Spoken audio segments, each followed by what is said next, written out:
Welcome to Creative Courage Chats, a search for a new understanding of creativity and problem solving. I'm Alex Raffi.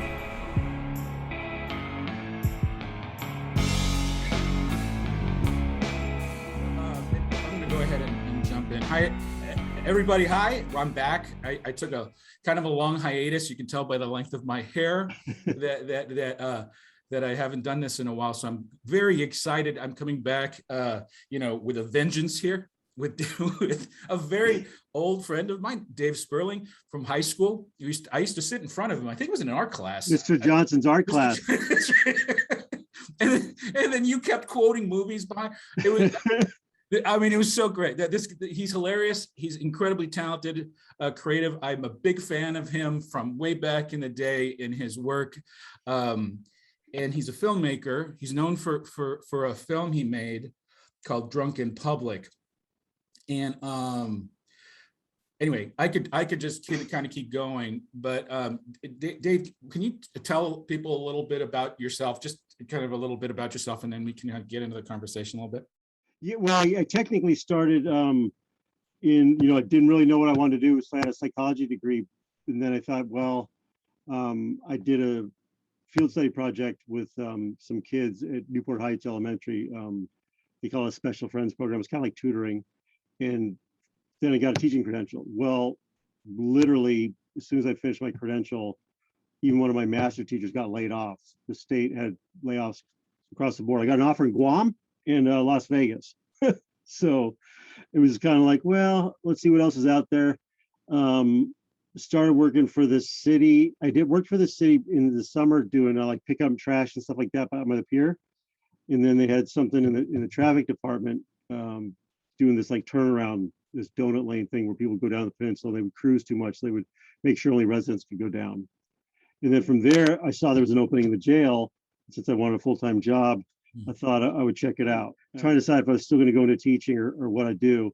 And then, working at the jail for, a year turned into 28 years. And that was that. And I didn't discover Mark until 2 years later. And that was when I started thinking, coming from my background, because it wasn't rank and file law enforcement, I was more interested in prevention and education and wondering how things worked more so than technically enforcement, because I worked in the jail. Right. And it was like, hey, wait a second, it's 93 times and it's not working. We want to try something else. And then film came out of that. So, well, this is a pretty remarkable attempt at that. Well, yeah, go back in time and say, hey, this is going to take you 18 years and you're going to fail. You still want to go for it. So, the hindsight. You failed him, but you probably sure. fail a lot. And I appreciate you saying that, because I really like to point that out to people, is that it was literally through recognizing that it was a failure in terms of my actual goal, but the way I went about pursuing the goal. Usually if you work hard at something and you have good intentions, you may not get what you originally want, but usually something good comes from it. And what came from it was way more significant than what I had originally planned. So, failure and success, those are sort of like arbitrary. I'm going to go ahead and play a quick trailer of the film you're talking, so people can see in context what we're talking about. Yeah. I'll play a quick trailer. Okay, so. About saying right now is that I am 33 years old. I tend to stay twice that old. I am not going to continue to use alcohol. This will be your last time? Yes. That's a guarantee.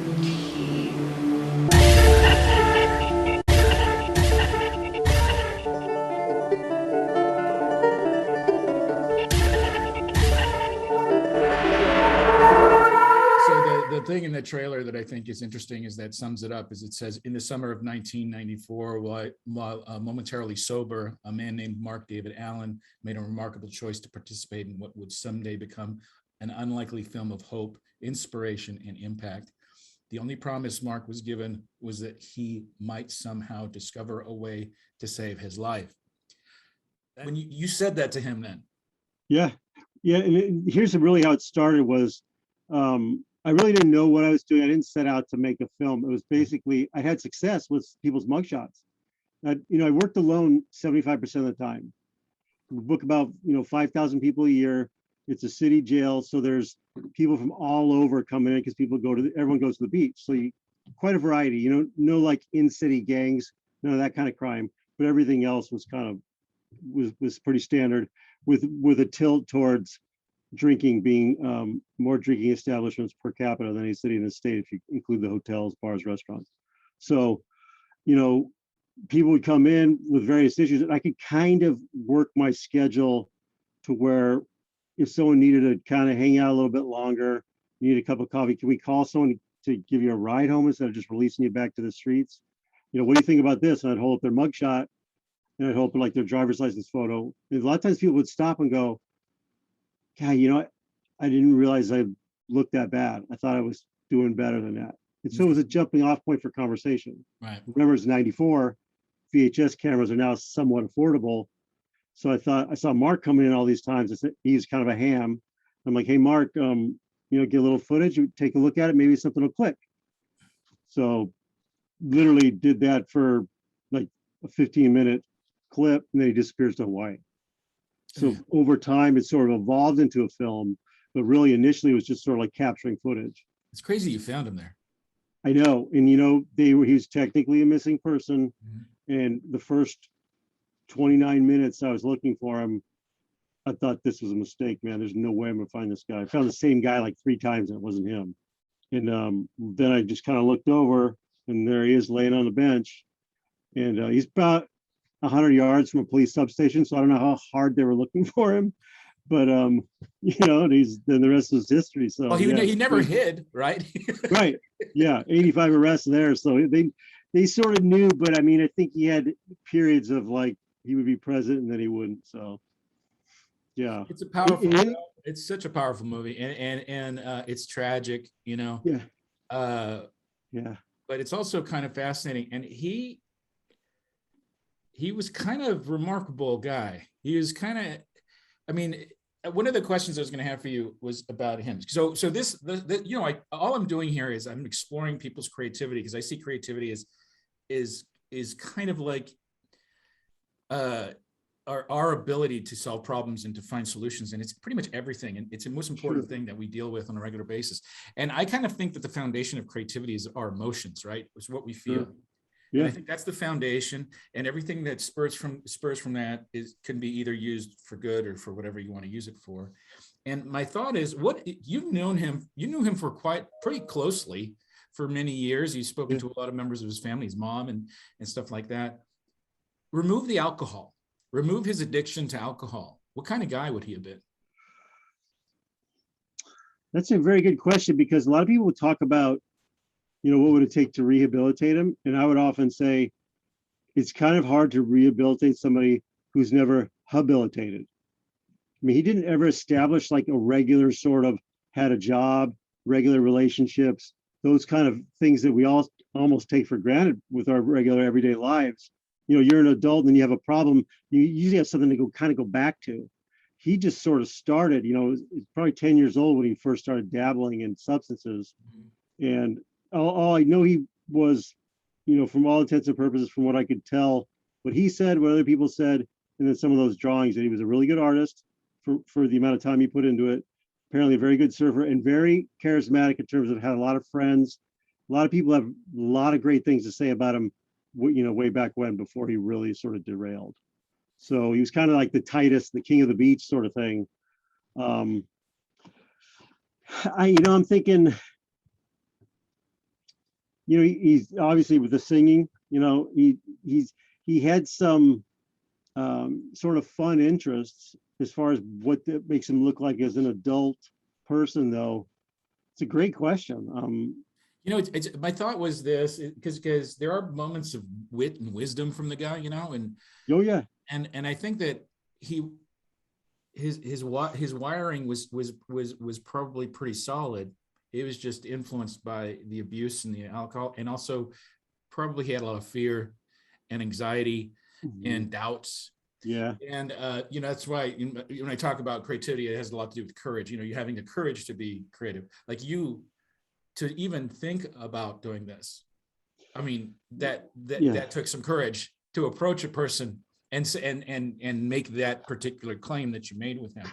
Well, and my A lot of peers balls and to say that to somebody that's suffering like that, which you're I'm right. pretty impressed by. But where did you find that?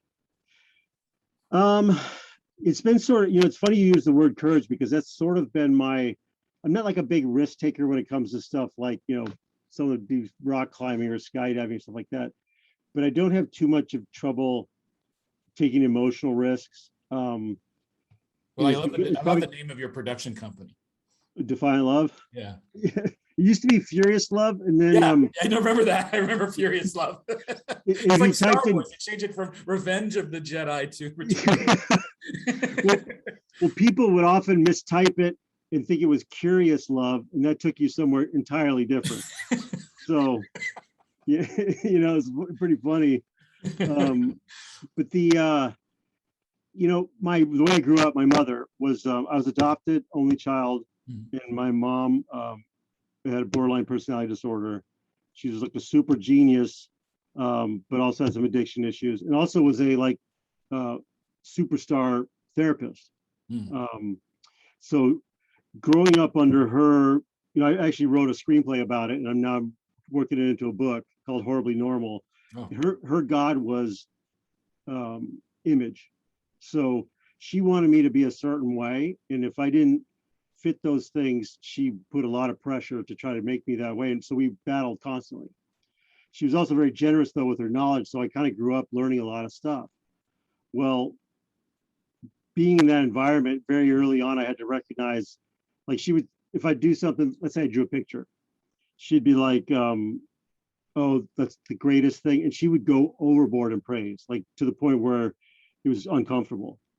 And then if I would do something that disappointed her, it would be the same thing, but with ridicule. Like I wrestled in high school, and I wrestled 20 pounds over my weight, varsity. I got destroyed. I was a late bloomer. I was like a child out there wrestling guys with beards like yourself with full rides that, Penn State. And they just would crush me. And after that first tournament she went to, she was like, "You're a disgrace. I'll never watch you again. No picture, just hate. Ultimate hate." So I kind of recognized, okay, that's probably not true. And then the praise is probably not true. It's probably somewhere in the middle. But living in that environment kind of probably set me up to be able to try things that maybe other people might not think of. I don't know. Well, I like endurance, and I love the fact that this guy was still here. But it's interesting that you actually even made that, evaluation of what you said. Yeah, and I probably hindsight, it's a little more like clarified now I describe it. But at the time, I just knew something was up. I mean, my parents, my mom would buy herself Christmas presents and write out the cards like they were from my dad, and then she'd act incredibly excited when she'd open it. And she bought it. I mean, just grandiose, and then she'd wave it in front of your diamonds are a girl's best friend. Like she's a maniac. So, I mean, whoever plays my mom in this movie, should it ever get made, is gonna get an Oscar. I mean, it's like, it is so layered. Anyway, so yeah, dealing with that probably set me into this direction. But what people don't realize is, the irony being, she worked for LA County Department of Public Health. That was one of her first jobs. Protective Children's Services, she did that. And so she was very familiar with addiction and people that lived on the street and everything. She was mortified that I was doing this, hated it. What are people going to think, you hanging out with a bum? Like, had a really weird take on it. And, the people at the police department were generally pretty supportive. But initially, when I put in the proposal to just, get some footage in the jail, they didn't get back to me. They just kind of maybe thought I'd go away. So I went ahead and did it anyway. And then I showed it to them. And they were like, "Oh, doesn't seem too bad." They were okay with it. But I think there's moments in the film that make it seem a little bit more collaboratively supportive than it was. Because I got a lot of grief initially. It was like, "Dude, you're wasting your time.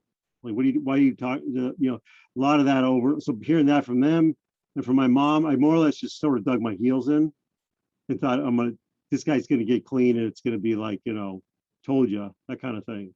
I don't like giving up on people, so he was kind of the ultimate lost cause, so to speak. So there's a lot of little different things. Plus, I thought I was going to be to step in and fix things and it would work out. And I learned a lot about that process and myself. Right. So, you know, my mom cuts me out of the will, doesn't talk to me ever again, that kind of thing. Because of the film. Yeah. Wow. So there was a lot of like behind the scenes stuff that you know, it's 100 hour and 20 minutes, but it covers 18 years. Sure. So, you know, I'm working graveyard shift and like waking up and trying to get this guy help. And like, it really does, the film only shows so much. So that's why when I speak about it, it's kind of neat because there's all these, I think it's engaging because it asks a lot of questions. It doesn't have a lot of answers. So you're kind of like, what? Huh? Oh, he's alive? Like, you know, there's probably 6 different versions of it until I got to the final one. Well, it pulls back the curtain on a world that people aren't used to seeing or don't want to see. And Sure. and I think that I think there was an interview with you I heard recently where you were saying that there are people who are addicts that see it and are relieved because they're thinking, well, I'm not that bad. Oh yeah. Which is interesting that they didn't see it as, Yeah, I don't want to get there. sure. Like I still have time before I get really Right. bad. There's both parties. They kind of like, it's fairly distinct at times though. Yeah. You know, it's like, oh, I'm on borrowed time. Oh no. Or, Yeah. oh, I've been like that. Or, oh, I'm not there yet. So I Yeah. got a little more party time left. It's everything in between. It's remarkable because you can actually almost smell what the guy, you know, from watching it. I mean, you're familiar with, I mean, I grew up in that area too. So Sure. the earlier shots, I kind of, they're familiar to me. And, but you really get to know him and you get to root for him. Mhm. There's a point in the film, it's been a while since I've seen it, but I remember there's a point in the film where you're going, oh, he's getting better. Yeah. Oh, he's on his way. He's getting better. And you're like, and then all of a sudden it, you know. Yeah. So it takes you through a big roller coaster. I highly recommend everybody, you know, we'll put the link to where they can find the film. I'm going to watch it again. Do you have the most recent version? I got an older one. I got it on VHS, so I have to pull Oh, out. no way. Yeah. Oh, because I've over time, every time I would have to add something, I'd have to take maybe something out and then update stuff. And then I started adding the text, like the thing you just read. I think that was like probably, let's say there's 6 versions, that was probably like version 3 or 4 that I added that. Okay.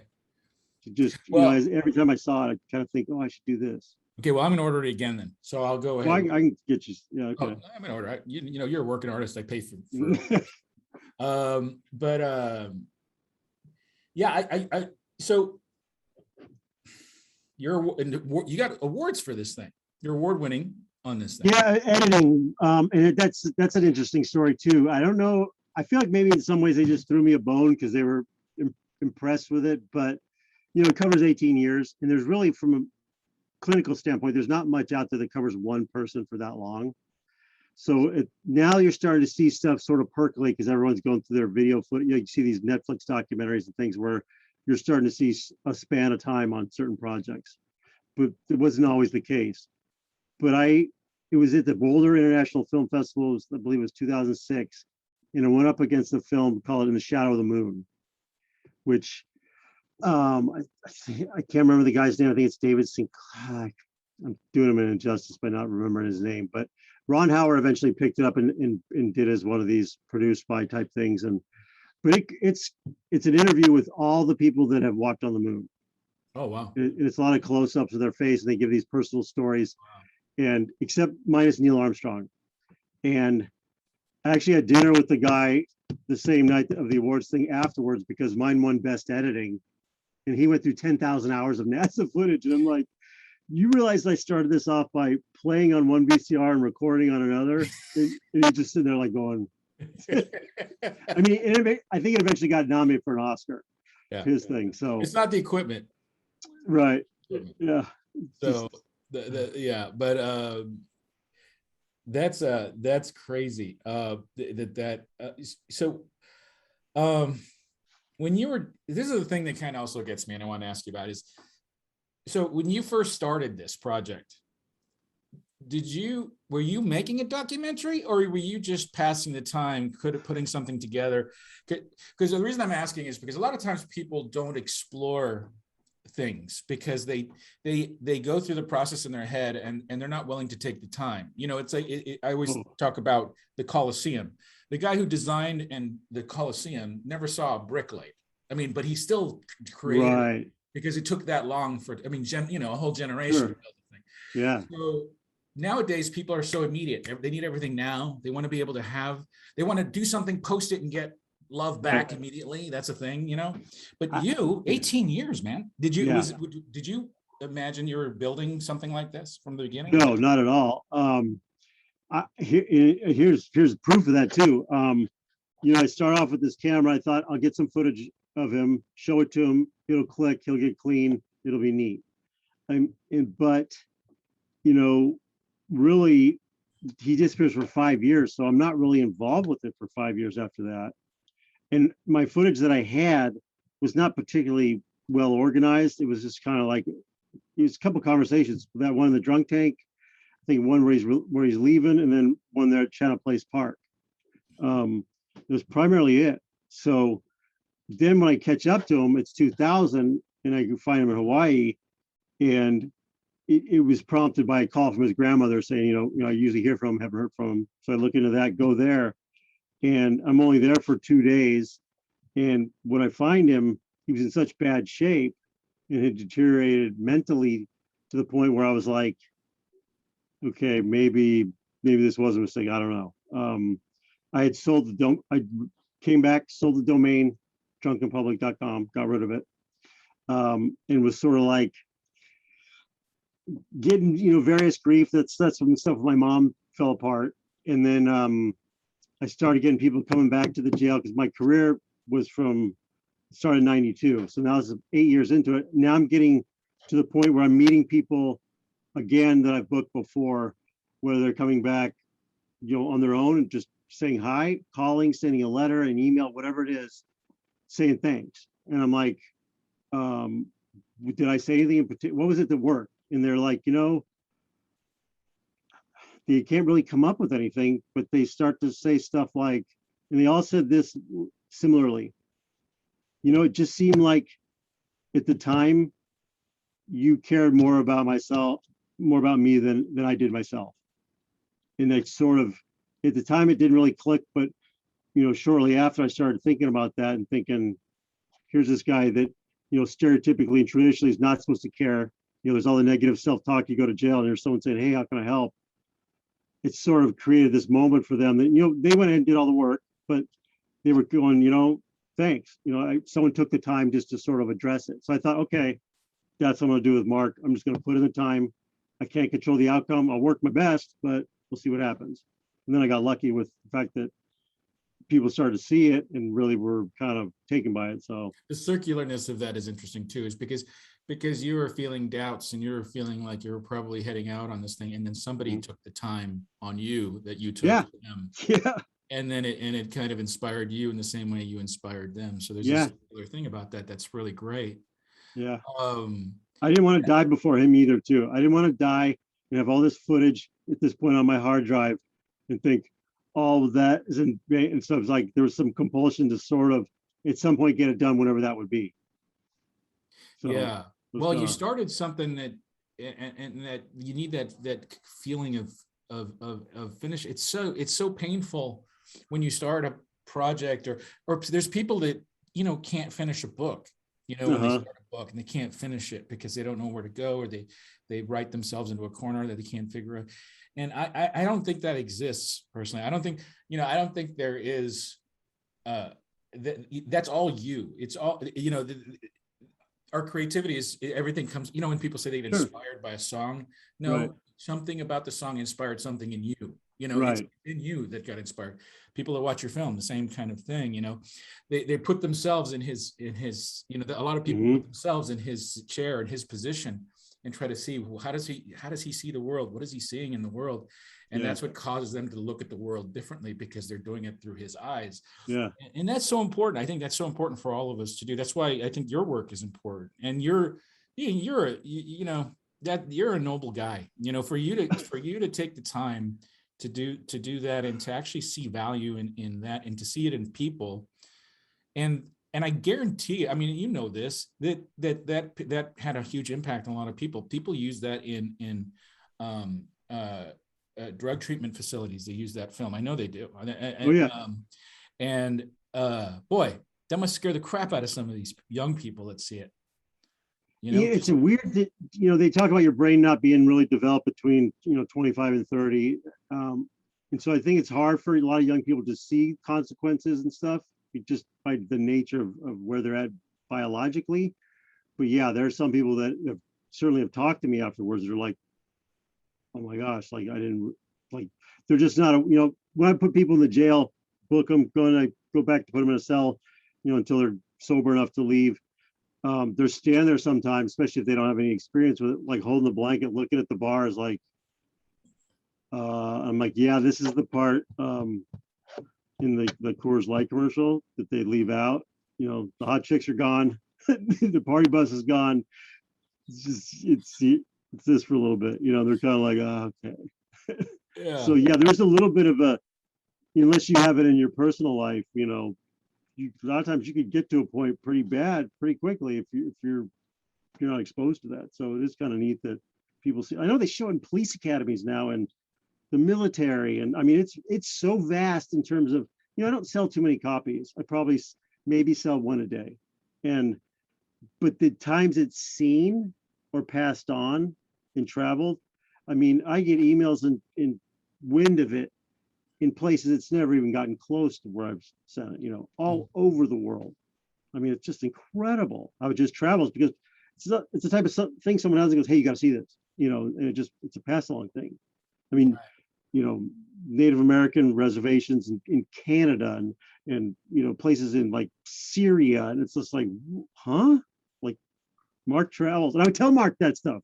This is when he's still alive, even. Yeah. I read him things like, hey, Mark, da da da da. He's like, yeah, they're lying. Like he didn't want to, really hear any of it. But he kind of, I feel like he always kind of knew something. Yeah. Like he knew the breadth of how, I think he felt it in some ways that made him feel a little important. Sure. It's a focus, and it's obviously, where he's at. He had quite a big social circle just from people started to recognize who he was, and would go visit him. Yeah. I get email every summer from these guys. They would come visit, get a beach house, and part of their thing was, we go this, we go to the crab cooker, we da da da, and then we go find Mark. And they would tell me, like, they'd read me write down the lines, because he always was good with a line. He'd be like, he kept asking us for a blackberry muffin, and it's like, to me that's funny, because I don't ever hear anybody talk about a blackberry muffin. Yeah. He's like, I always call him the White Don King, because he just had these like little words he'd make up. Yeah. You miss Hilarious. him? What's that? You miss him? Yeah, I do, and it's weird because I go through these gaps where I don't see any footage of it, and then I will see a clip, or I'll be doing something, online, something in the trailer will autoplay or something. I'll kind of see something. It kind of takes me for a moment. Because every time I watched it, I would kind of see it a little bit differently. I'd see something in there, and for someone who edited it over such a long period of time and spent so much time with it, because I had to learn all that stuff, and it wasn't real natural to me. I know how a film works, and I know story and kind of pacing and all that stuff. But as far as the technical stuff, so I had to spend a lot of time with it. And still, I would see things. He's the only person I always joke. He's the only person that's always been happy to see me every time. Every time. Just very consistent with that. It probably added a lot of interesting. I don't know. It would have been interesting to just have a conversation with somebody, be able to share some of those crazy things that are going on. I know. I've spoken at a few funerals, and after during the funeral, I've spoken to people that have passed, friends of mine and stuff. And it's interesting how at funerals, that's when you honor things about people. You talk about all the stories, and you think about them, and everybody takes a moment and they mourn the person so deeply, and it's such a powerful thing. I mean, I just had recently a friend of mine pass away, sudden death. It was one of those things, and the impact you have. And it's interesting because it's almost like you spent 18 years doing that. It's like where you're actually considering this person pretty deeply, because I mean, he was the subject of a film. Yeah. And he wasn't an actor, he was a real human being. It wasn't like it was, so it was almost it has this kind of weird National Geographic-y kind of thing to it, where you're exploring a person's life, and it feels like that, and it's just remarkable. It's just remarkable. It's almost 20 years of you working on this thing on and off. Of course, I know it's not constant. Sure. But the footage, I remember some footage too that was one of them that I can't take out of my head was it was in the drunk tank or something, and I think you got him some clothes, and he either took them off and put on his old grungy clothes instead. Like he was more comfortable in his disgusting, just Yeah. And to me it was kind of like it was shocking because of just being a guy who doesn't have that issue, who Yeah. I can't even imagine how you could even put those clothes back on, Well, there's a couple of things at play there. I know there's like a psychological concept that explains that with people that have been on the streets for a really long time, and I think it somehow ties into the whole Korsakoff's and the organic brain syndrome stuff. But he had a weird perception of what his stuff was. Like he always marked it up. Like he would show you his Casio watch and be like, "Check out my Rolex, brah." And he would say it pretty sincerely. You couldn't tell, what he really, or his polo shirt, this, that, and it would be a t-shirt. Yeah. So, and I know he was quite a big, kind of a styling guy back in the high school era. And it was almost like he was trapped there, because I'd seen some old pictures of him. And that's when I knew also that his stuff had started way before the accident, where he was in the car accident. He had the plate put in his head. Was that those humiliation photos where people draw all over you, and he would just be hammered. And they're pretty hard to look at, but he'd be wearing all these very preppy clothes, topsiders, and the shorts to go to your knees, the plaid shorts, and like a pink polo, and which doesn't seem to fit the way you see him now. Like he doesn't seem like he'd be that guy, but he was totally into that stuff. So. You mentioned before that about, spending the 20 years and stuff. It was so immersive, and it impacted my life so greatly that, I mean, from the times that I had to like sort of, resuscitate him after he was choking, after he'd have a seizure, because I'm doing two things at once. I'm working, and then I'm making the film or the video, and then I'm got to be concerned with, and it doesn't touch on it too much in the film, but it's at the 6-hour mark, he'd have a seizure. And we didn't give out medication. It was the department's policy not to give out medication. They had to take it on their own will, because you never know if people are going to have their bottles and, all these liability reasons. So I would try to make sure he takes his medication once he's outside the jail. So there was always this timing thing. Then you have other people coming in, and then you got to get the watchman to sign the OR just in time to get him out. And there's just so many moving parts. And so it was kind of like that all the time when I was with him. There was always something. And having that just, over time being kind of known as the guy that, the drunken public guy, and then people would come into custody, there'd be someone that'd be like 20 feet away, and they'd hear me talking to someone else, and they're still getting uncuffed. They're like, "Hey, are you that guy?" And I'm like, "What guy?" And they'd elaborate, and I'd be like, "Yeah." And I'd be like, "Why? What made you?" He goes, "I heard your voice, because I remember your voice from the thing. I got out of prison, and they had this release program thing, and they had us watch it. Because I'm not really in it. You can see my feet. Yeah, there's one shot where you kind of see me from far away. Yeah. But it's a trip. I'm like, wow. Yeah. And some of it, like I said, some of the emails from all walks of life that I've gotten are pretty like soul bearing, and like, or it's a family member. Like my dad was just like this, and he was arrested a bunch of times, and I kind of wish, there was someone like you in his path at some point. And my whole goal really was just it sounds cliche, but it was really the golden rule, so to speak: treat other people like you want to be treated. I mean, to me, it wasn't really rocket science, because that seemed to be the thing that worked the most in that environment. I was big picture oriented, solution, no real agenda other than what's going to work, what's going to help, and kept it simple like that. And it was amazing. But you've always been creating art, like aside from this, epic project that you took on. You even beforehand you were doing films and doing videos, and now you're writing and you're doing stuff. So you're always kind of creating, right? You're always working on something, right? Yeah, and 20 screenplays, and I thought I'll never do anything as impactful as this video that I kind of started on a whim with just trying to help someone, Yeah. It's like, it's so weird how things, what do they say? If you want to make God laugh, tell him your plans. This is It's true. sort of like, okay, this is going to be the thing, It's like, wow. But you're working though. You're ongoing. There's a lot of things that you're working on. What are you working on now, right now? And I haven't been actively doing it like very strictly, but I've have 3 different writing projects. They're all in a state of completion. And one of them's my jail diaries I started keeping diaries from day one. Mm-hmm. And so it's 28 years of I have 700 pages typed out. And then I probably have equivalent of probably another 700 or 800 pages through various notes, recordings, this, that. And for me, it's difficult because it's like, I left the job so abruptly because I had to move here and, I didn't have any time. So I had to everything was logistically very difficult. And I worked a bunch of overtime before I left.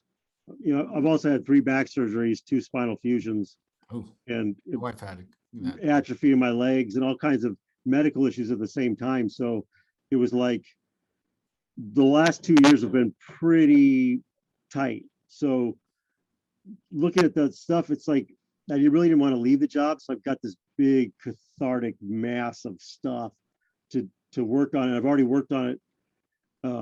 I'd say it's probably half done. The problem is, what does that end project look like? Because there's so much material. I'm obviously pretty close to it. So it's trying to figure out really what it's about other than just entries, and that's originally how I started. It was just to put stuff down.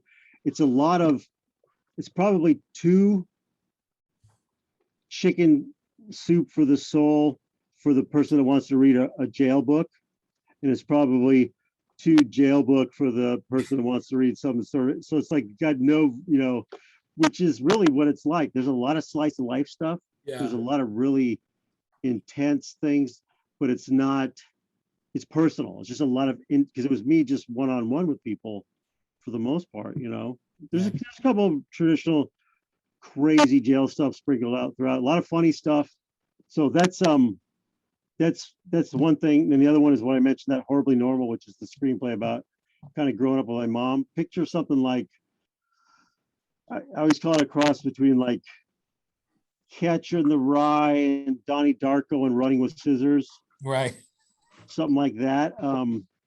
Dark comedy. And then the last thing would be like a actual book version of Drunken Public, meaning, because remember the stuff that I used to put on my website, like the entries? Yeah. That's totally different information than it's kind of what's in the film. Right. It's kind of the backstory. And So I wanted to put that, and then also like a kind of a narrative version of the film into like a whole book, because I've had requests for that, and people like, the tangible thing to have to kind of reference, and plus he said so much funny stuff, and that's probably going to be the last of the 3 things that I do of those. And then I've got a couple regular screenplays that I get excited about from time to time with writing.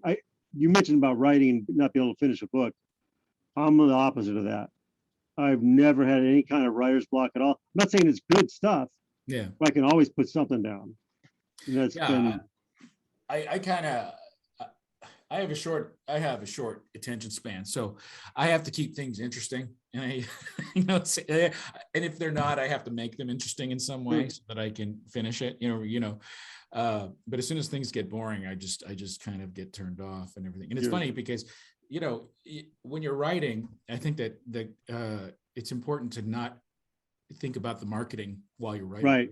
Don't think about who you're writing for. Just write. That's the most important thing. Like I wrote this book, so shameless plug for myself, but I wrote this book, and it was because of COVID, because I was potentially within the scope of kinds of people that might actually die from this thing. So I thought, this is the book I wanted to write. it's about my life, but it's written in metaphor. Okay. And I didn't think about who it was for. I just wrote something that I thought would be interesting. Right. And now it's on Amazon. And as far as it's either for little kids or for, young adults, or it's everybody. And I've gotten praise from people that read it that are grandmas. There's an older lady in England who wrote to me who said she loved the book. She got it for her grandkids, but she loved it. She read it like twice. I just recently got I got a comment from a mom whose 8-year-old hates books but loves that book, and she did her book report on that book, and she showed me the book's all frayed. It's so adorable because she carries around it everywhere, So these things it's crazy because I didn't know. When you're writing it, you just didn't know who it's for, because I was doing it for me. It was right. for my Now, kid. were you writing for a book that you would like to read, or you would like to have written for other people to read? Exactly. And Right. it's got to be about you, right? When you're doing something, when you're creating something. And that's the thing that people don't think about. I often tell artists, because I talk to a lot of young artists, because I hire some, for work. And I often tell them that your art is totally worthless. It's because your ability to create it is where it's valuable. Right. But the art itself is like the residue of something better, bigger. It's like the smoke at the end of a match, Right. It's not important, and it doesn't really even exist or is alive until somebody experiences it, until somebody shows up. And just like your film, it's dead until somebody hits play, and then it comes to life for them, though. Right. But for you, there's still work to be done. You can't just live off of a thing that you just did and just it's behind you now. That's gone. And I think that's the thing, because a lot of these kids, they build this thing and they treat it like it's an artifact, or like it's this beautiful token thing. Like, oh, I don't know, And I'm like, just get rid of it. It's nothing. Just get rid of it.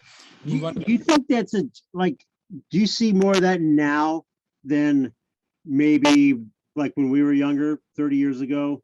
Like it seemed like the whole idea of doing the work seemed to have more value in the past. I know that sounds like someone getting older and those young people and all that stuff, but I think there's some merit to it. And it's not I'm not saying it's even their fault. It's the system which they're growing up in is very instantaneous. Mm-hmm. It is very instant gratification. If you're going to get a pizza delivered to your house, like a pizza to come to your house, that's pretty cool. You had to talk on the phone. Right. Maybe there was a language barrier. You had to figure out what to order. The person comes, you got to make change. Yeah. It's still being brought to your house. Yeah. Now it's like one button. Yeah. Amazon, you can get anything. You hit a button, it shows up in your house in a couple of days. Sometimes it's even a day. I don't even know how they do that. Right. And but I do think the internet, just like any other medium in any way, it is good. It could be used for good or evil, right? Sure. I mean, it can be used no matter how.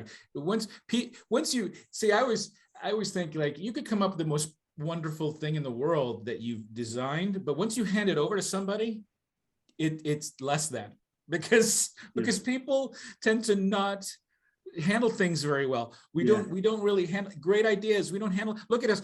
We live in a country that has probably the most sophisticated and beautiful government system that's ever been thought of by humans, and it's just a shambles. Because it's so great. The Constitution is a beautiful piece of art, but it's like just a mess right now. And it's the same thing. It's just the interpretation, just like anything else, right? Right. But I do agree with you a little bit, and I hate to do that because it's kind of making me earn my gray. But I do think that this is the thing that makes me crazy, is when people share someone else's quote or someone else's thing, and they share it, and then they don't have anything else to add. It's almost like I'm borrowing the thing that was inspired, right, and I'm taking that on as my own thing. And the feeling you would get from writing your own thing is actually better than it is if you share a thing by somebody else. But it's almost like good enough to share something that somebody else did. Because you have to ask yourself, what's the goal? Right. Is the goal you were inspired by this and you want to add to it and talk about how it made you think or feel? Or is the goal you want likes and you want to move it's more about where the spotlight is shining? I think we've told them to be focused on those things, because that's how you get monetized. That's how you do that. And all that. So they almost don't, I don't blame them, thinking, because that's kind of this, like I said, that's the soup that they're in. It's sort of like, whereas before it seems like there was more emphasis on the work, and now I see it differently now that I'm older, knowing that the value of work, just from the standpoint of having a routine and this and this. I mean, there's so many facets to it. Because my actual quote day job, I'm a behavior coach with this company called Able To, and I talk to people that have both medical and some mental health combo issue. And it could just be like anxiety or depression about now you have diabetes, and working through all that. Or it could be something like, really hardcore depression and you want to lose weight. Like there's a million different combos. And I talk to a lot of older people, and these similar themes keep coming up. People that want to go back to work but maybe can't, and how that's just impacted their life so greatly. And it really has given me some perspective too about, okay, wow. Yeah. I never really was involved with it at this level. Yeah. And you don't know the impact your work does. That's why it's so important to just make work, just create things, because you never know.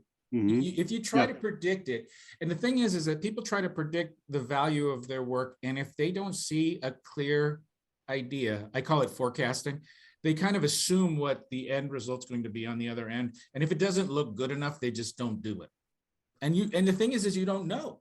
Yeah. I remember when I got out of high school, I went into Orange Coast College, a whole other story. I totally lied about my qualifications so that I could get into an advanced art class. Back then they didn't have computers; they had all the microfiche. Right. So I just pretended like it. So I got into this advanced art class, and I met this amazing guy, Tom Dowling, as a teacher that I met over there. And one of the paintings I did was just of a hallway, an old-looking hallway with some lights in there, and then another portion of it of a bald guy, and reaching down to pick a coin off the floor. It looked like he was in a bar, like he had a mug in one hand. He's picking a coin up. So it's just a simple drawing, and it was just an image that was in my head, and I just painted it for, I don't know why they freaking painted. I just painted it because I like to paint, and I painted it. And then a lady saw the painting, and I think it was like hung it in a show or something. And this old lady saw it, and she said, "That reminds me of my dad." And he's Italian, and he lived when we lived in Italy, and I was a little girl. He would sit at the bar at the edge by a river. And his job was to take machine parts and take the boat across the river and give them to this factory. And instead, he would just sit at the bar, and he'd give coins to the local kids to do it for him. And he would give them coins to go ahead and take it back and forth. So all of a sudden, this whole memory of this woman popped in because she saw this painting. I had no freaking idea. But I love the fact that something like that exploded in somebody's head and it brought them back to a place that never would have happened. Right. If you didn't take the time to do a thing, Yeah.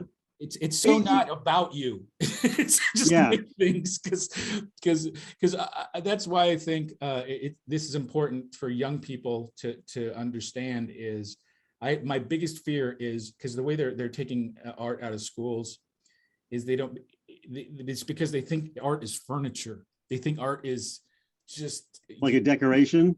Yeah, it's used for entertainment when it's not. It's more important than that. It's everything. It's so important. I mean, what are your thoughts on kind of that kind of? You have kids. Yeah. And I have a 22-year-old. From my first marriage, it was 17 years, and then I have two 7-year-old boy-girl twins. From I've been married 10 years now. And they're all three completely radically different. Yeah. But yeah, I think that they're getting rid of all the important stuff, which kind of, if you're going to say, what kind of move is government going to make? They'll get rid of the important stuff first, Yeah. It's PE, art, I mean, I know that all this other stuff's truly important, but it seems like these days, the whole person is they're missing something there, because science and math and those things, they're going to handle the basics in the beginning, and then people that are going to go into those careers, they're going to, for the most part, find a way. You could be really good at software program XYZ. You don't have to have any degree. If you know what you're doing, you could walk into any one of these huge companies and be like, hire me, here's what I can do. They're going to be like, okay, sure. So I think the times have changed a little bit when it comes to that kind. I don't even know if college is going to be there when my kids, in 10, 15 years, or at least certainly in the form that we're familiar with. And I don't know if that's a bad or a good thing. I just know that if right now, if I wanted to learn something, I could find a way through the internet, through YouTube, through contacting people, through becoming a what's the word, an apprentice, doing some of that kind of stuff. Now, obviously, there's some things that you have to get the basics done. You have to have a more structured thing like medicine, or maybe even a lot of the real like labor intensive jobs where like you're repairing a forklift. Right. There are some kind of nuts and bolts things there, and that's a whole nother subject. That kind of stuff is greatly missed. That's real work, and that's stuff that I think is not as sexy as a lot of things that young people look at these days. So we're all going to suffer because of that. Because even that work though, there's some people that are passionate about that work. Yeah, well, yeah. And this is how powerful I think it is. And I'll use you as an example, because with me it's different, because I was encouraged as a young person to go into art and try all this art. When I lived in Italy, my mom drove me to look at the Duomos, and we would see beautiful stuff. And I was just like, oh my God. And I was so moved by it. And I would sit there and I draw pictures of things. And I was really, but then there's you, who you just described your situation at home was kind of difficult and not as encouraging, in a lot of ways. And yet there was something in you that drove you to still pursue. And I would never have had that thought that was what you were going through when we knew each other back in school, because I was excited about seeing you, because I knew there was going to be something hilarious that you're going to do. And I was shy. I was super, super shy in school, but you were not, and you were just, and you've always had that in you to explore your ideas and explore concepts, no matter what people would think, was a big part of it, I think, too, because you did some weird shit, and it was really weird, but you did it. You had the courage to do it anyway. And in my view, I was inspired by you. I was inspired by a lot of the work that you did at a young age, because I saw that kind of stuff. And I think that's because we get inspired by everything, as we go. Sure. And I always loved that, that I was always very, very impressed with people who would just explore things no matter what anybody would think about it, no matter what people would think.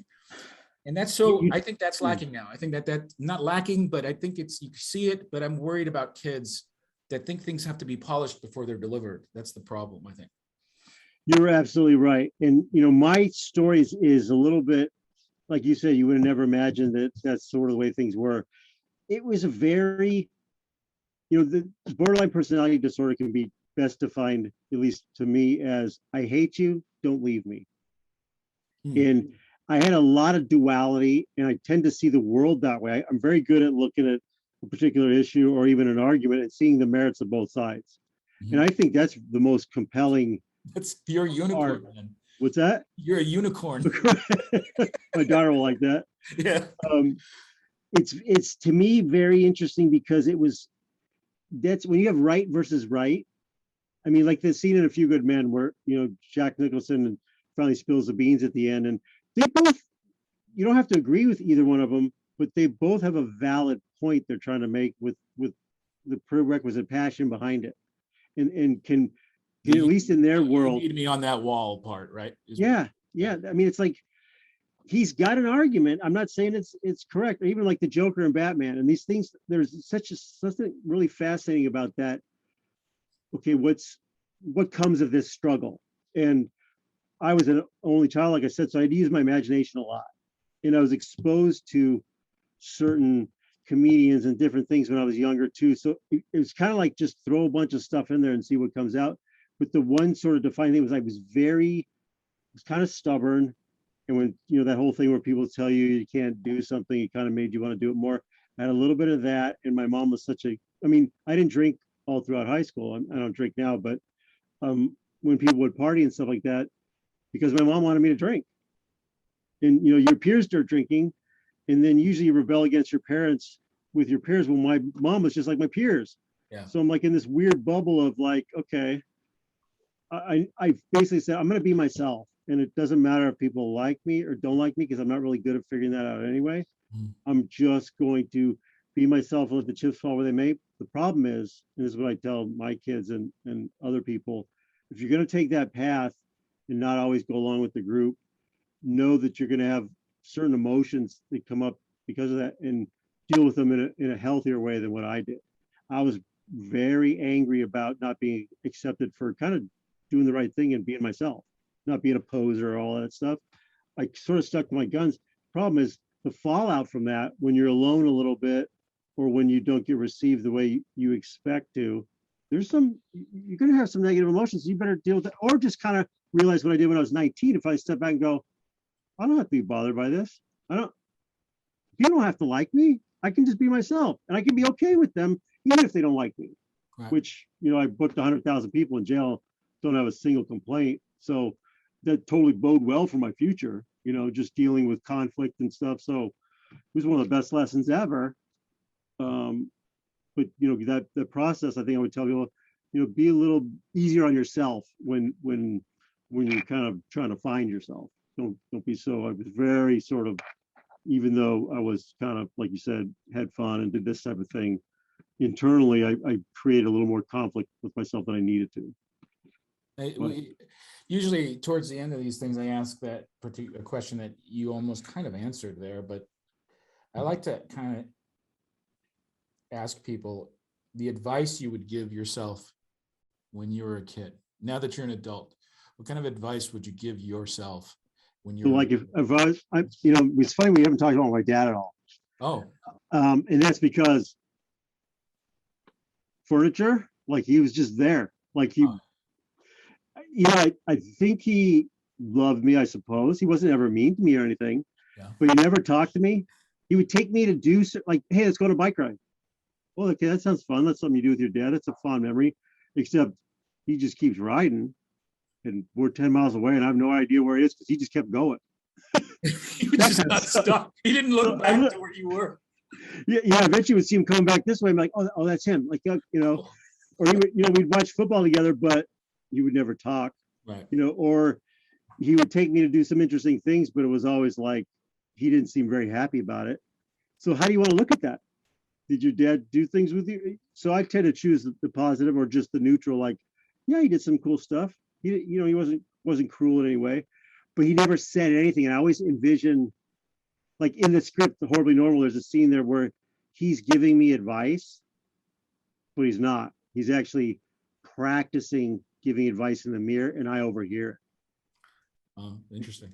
So that's sort of, in terms of what happen? I would advice give myself as I'm an adult looking at myself as a kid. Yeah.